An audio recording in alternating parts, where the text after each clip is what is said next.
Hello, welcome, Cabbage here. And now for something completely different. Tomorrow is New Year's, and then one thing they do in Japan is they go to the shrine first day of the year. And some people wear a kimono. I love kimono. I love Western clothes too, of course, but I love kimono as well. However, I have not put on one for, 10 years or something. I used to take lessons on how to do it because it is kind of complicated, but I had it in storage for a very long time.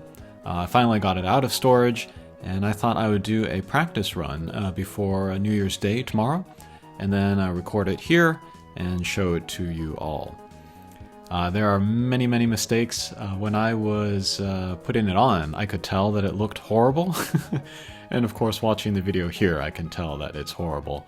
It's all messy and sloppy, and proportions are wrong, and the knot tying is wrong, but I just wanted to remember in time for tomorrow.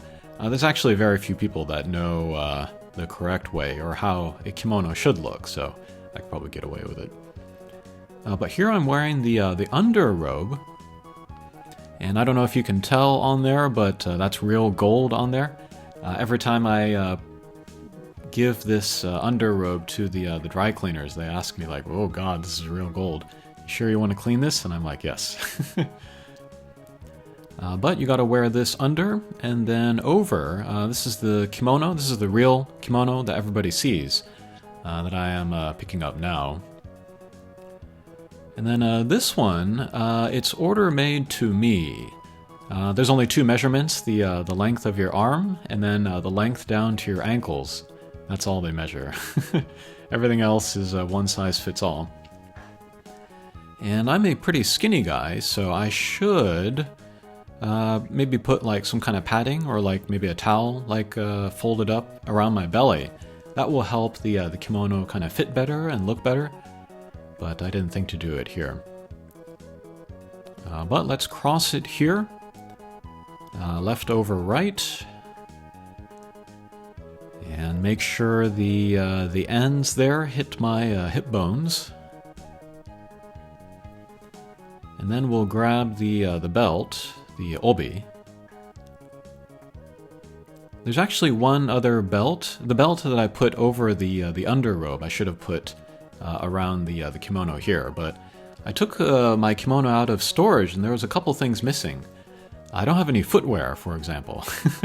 Later today I might go out and look for some footwear. And then I also don't have that kind of tie to go around the underrobe. I could use any old thing. I could even use a shoelace, but I'll see if I can buy a proper one today too. And then after you put on the kimono, there's a coat that you can put on, and then you have to attach it in the front with kind of like a ceremonial looking rope. I'm missing that rope as well, so I'll see if I can get that. But yeah, without that, wearing the coat, the haori is kind of tough. Alright, but anyway, I am tying the obi here.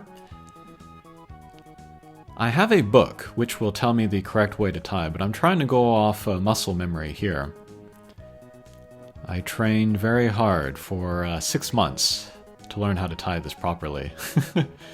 I'm kind of remembering, but I can't remember if it goes like from the left or from the right. But anyway, we want it to kind of like double up on itself and then kind of sit above the obi itself, so it kind of creates like a platform. This will be important for the next step. And I finish the knot, we'll turn it to the back. And then we'll kind of adjust that down. That's pretty important. Get that down. You want it sort of below the bones of the hip. Alright, checking my arms. And we can see lots of wrinkling above the obi around my kind of belly area. So I'm trying to fix the sides there.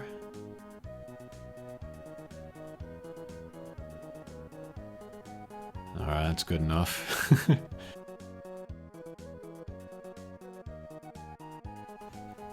Alright, last step for now, although I'm not going to be wearing this part tomorrow.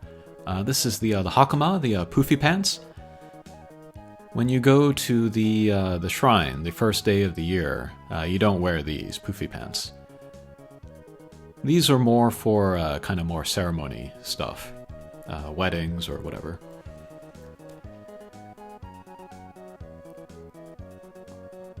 Okay, there's a very complicated way to tie those up.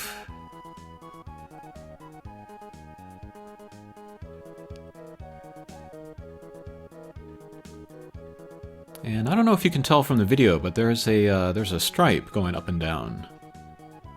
I love patterns in my clothes, but unfortunately for men's kimono, it's usually like solids.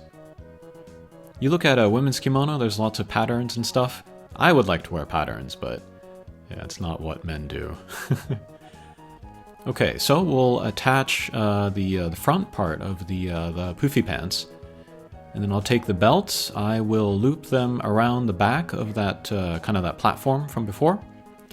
Come to the front, I'll go very low again under the bones of the hip, and then I'll tie under the platform of the obi.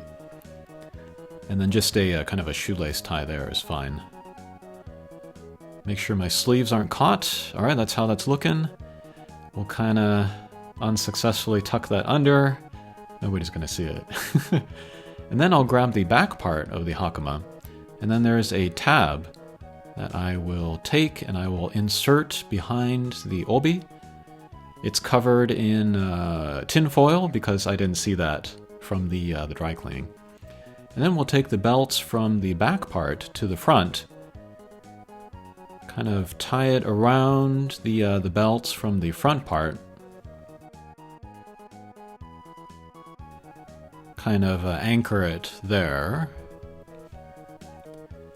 And then there are many ways to tie all of the different parts of the kimono, but here I'm going to tie the belts in the front so that they kind of make a kind of a cross-looking knot in the front there. So we'll sort of fold up the left belt there, and then we'll take the right belt and sort of loop it around over and over. And try to get it so it makes a cross at the end there. I don't know if you can see that.